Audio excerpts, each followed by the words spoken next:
Here on Current News, we're trying to answer your questions in our weekly segment, Ask the Doctor. Dr. Robert Tiballi from the Catholic Medical Association joined Current News' Christine Persichetti.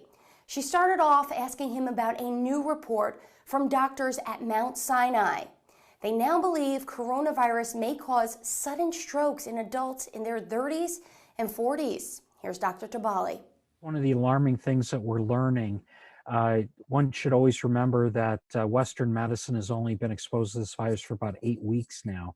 And so a lot of things that may have been discovered before during the Chinese experience were not discovered.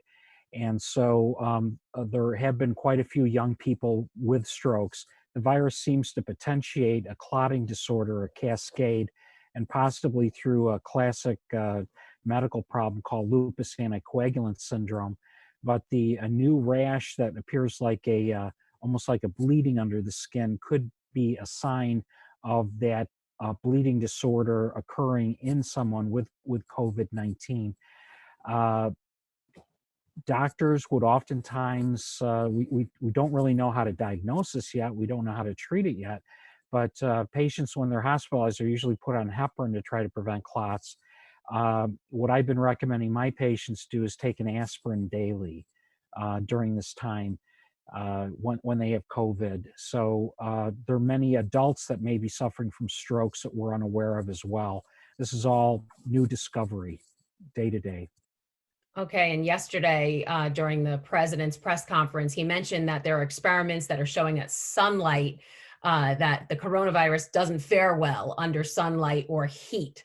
So what exactly does this mean? I mean, people who have COVID-19, it's not like if they sit in the sunlight, they're going to be cured. This is on topical surfaces. This is not internal to the human body. So the word about disinfectants is very encouraging, like dilute solutions of chlorine bleach, like 5% bleach solution. The virus can only withstand that for a very short period of time. Same thing with isopropyl alcohol. That does not mean that you drink bleach or drink isopropyl alcohol. That's an absolute bad thing. Those are poisons to you. But having isopropyl alcohol on the surface of your skin or on your desk or your monitor or your telephone devices, this is virtually everything that we use to disinfect these surfaces to begin with. Lysol wipes, Clorox wipes, isopropyl alcohol. I didn't see hydrogen peroxide, but we do believe hydrogen peroxide is also active.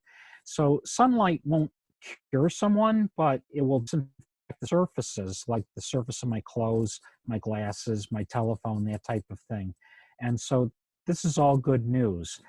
You can't, people have been asking me, can I take an ultraviolet light and put it inside my body and treat the coronavirus? And the answer to that is no, you can't do that. And being on a tanning bed or something like that, while that's a certain type of ultraviolet light, it's not what we're talking about here. It's not curative. And ultraviolet light can harm your eyes, your retinas. So we would advise you that the real meaning in this news is that surfaces that are in the sun, like playground toys and things like that, or your handrail outside your house, the real news is that those type of things are kind of like automatically disinfected by sunlight, if you do have sunlight. Okay, and really quickly, there was doubts raised about ventilators because a lot of people are, on the ventilators aren't recovering. Do ventilators do more harm than good? You have about 20 seconds. We're not really so sure. There was a recent report out from Northwell Hospital Consortium there in New York City area that showed that a large percentage of their patients on ventilators did not survive. Mm-hmm. There is a possibility that the ventilators could compound some type of problem. So doctors are trying to avoid ventilators if all possible. Even without ventilators, they're prone positioning patients, moving them from their back to their stomach, and finding that they can avoid the use of ventilators by certain positioning methods. It's always good to avoid a ventilator, and so it seems it could improve survivability as well. That was Dr. Robert Tiballi from the Catholic Medical Association, and he is in every Friday to tell you what you need to know about the latest medical developments involving the coronavirus and to answer your questions. So send them to askthedoctor@desalesmedia.org. We'll try to get to all of them. That way you can be safe and healthy. Again, the email is askthedoctor@desalesmedia.org.